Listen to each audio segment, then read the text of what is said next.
अब आप देखें कि मुनाफिकत करती क्या है और इसने किया क्या माशरे में। यानी ज़ाहिर में सब इबादत गुजार, ज़ाहिर में परहेज़ गुजार, नवाफिल सजदे, लेकिन अंदर इन्फाक पाया जाता। यही चीज़ हसद हो या जो भी हो, इसी ने तबाह कर दिया इस्लाम को। आप देखेंगे जैसे ही रसूल खुदा गया उसके बाद ओवरकम कर लिया इन लोगों ने। यहाँ कुछ और होते थे रसूल के पास, दुश्मनाने रसूल के पास कुछ और होते। क्या ये दो फेस मुनाफिकत के सिंपल क्या है? बोला आजकल बच्चे बोलेंगे मौलाना हमें क्या पता मुनाफिकत किसको कहते हैं। यानी टू आईडीज, दो आईडीज जो है ना वो मुनाफिकत है आज की लैंग्वेज के अंदर।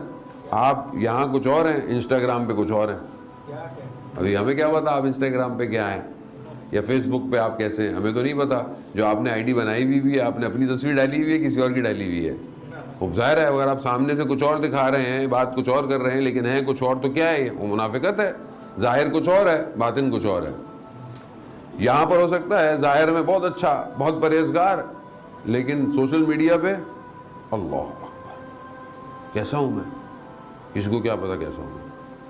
मेरी हिस्ट्री जो है सर्च की वो तो मैं डिलीट कर देता हूँ, बच्चे डिलीट कर देते हैं। क्यों? अम्मा अब्बा को पता ना चले। लेकिन अगर वो दिखा दी जाए सारी तो बच्चे किसके सामने शर्मिंदा होंगे? खुद शौहर बीवी के सामने शर्मिंदा है। अज़ीज़ाने मोहतरम, आप क्या समझ रहे हैं? मतलब आप जब हम कोई बात करते हैं तो आप फ़ौरन नहीं वो तो दुश्मन होंगे, ऐसे होंगे ना। अपने अपने ऊपर हम रख के देखें हम कितने मुनाफिक हैं। ज़ाहिर में हम क्या हैं, बातिन में हम क्या हैं। और आजकल जो सोशल मीडिया है सबसे बड़ी मुनाफिकत है।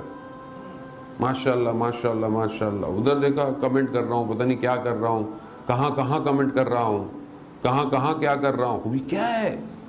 दो रूह यानी दो शक्लें बनाकर उठा हुआ मैं। एक मेरी आइडेंटिटी वो है जो मेरे मोहल्ले वाले जानते हैं, एक मेरी आइडेंटिटी वो है जो मेरा मोबाइल जानता है। बस एक मेरी आइडेंटिटी वो है जो लोगों के सामने मैं हूँ, एक मेरी आइडेंटिटी वो है कि जो मैं अपनी तन्हाई और खलवत में हूँ। मैं किसके साथ मुनाफिकत कर रहा हूँ? मैं अपने साथ कर रहा हूँ। मैं अपना नुकसान कर रहा हूँ। ज़लम तो नफ्सी, मैं अपने ऊपर जुल्म कर रहा हूँ। मैं किसी को नहीं, मैं अपने आप को नुकसान दे रहा हूँ। इंसान माशरे में अखलाक अच्छा, लेकिन अपनी ज़ौजा के साथ उसका अखलाक कैसा है? यहाँ तो खिदमत करते थकता नहीं और घर में बदअखलाकी करते थकता नहीं है। वो जाने हो तो खूब ये निफाक आहिस्ता आहिस्ता डेवलप होता है।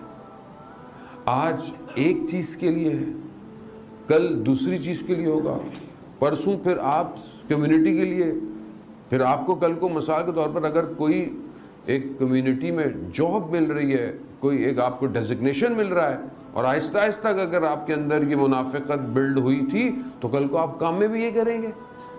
सामने ऐसे करेंगे, पीछे आप कुछ और करेंगे। जैसे हम लोग सामने बहुत से लोग बहुत सी अच्छी बातें, मजहबी सारे होते हैं, लेकिन नीचे बैठते हैं महाराज कराम को क्या पता अभी दुनिया में क्या हो रहा है। महाराज क्या है, इधर बोलो तो इससे अच्छा मुक़ल्लिद ही कोई नहीं होगा। मुनाफिकत है वो, हम चीज़ों को समझ नहीं जाने। खूब ये क़ल्ब का मर्ज़ है। ये जो बीमारी है ना, ये क़ुलूब में है, ये ज़ाहिर में नहीं है बीमारी का। आप बोले डॉक्टर को दिखाऊं, डॉक्टर मुझे चेक करें कितनी मुनाफिकत है, या PCR टेस्ट कराएं मेरा तो पता चले कि कितनी परसेंटेज है ना। ये वायरस ज़ाहिरी वायरस नहीं है, ये वायरस बातिनी वायरस है। और यही फिर इंसान के अंदर इतना फैल जाता है कि इंसान वली खुदा के सामने आ जाता है। इसका बेस्ट इलाज क्या है कि इंसान विलायत की वैक्सीनेशन लगाता रहे, अपने आप को अहले बैत के दर पे झुकाता रहे। वो खुद ब खुद निफाक हट जाएगा। क्यों? ये हदीस है कि मौला अली का जिक्र करो, मुनाफिक और मोमिन की पहचान हो जाएगी। अगर चेहरा खिल गया तो समझ लो कि मोमिन है, और अगर शिकनें पड़ गई तो समझ लो कि मुनाफिक है। खुदा का शुक्र कि खुदा ने बहरहाल हमें इन बीमारियों का इलाज दिया हुआ है। इसलिए कहते हैं कि ऊंची आवाज़ में सलावात पढ़ना दिल से निफाक को दूर करता है। सलावात बोलो।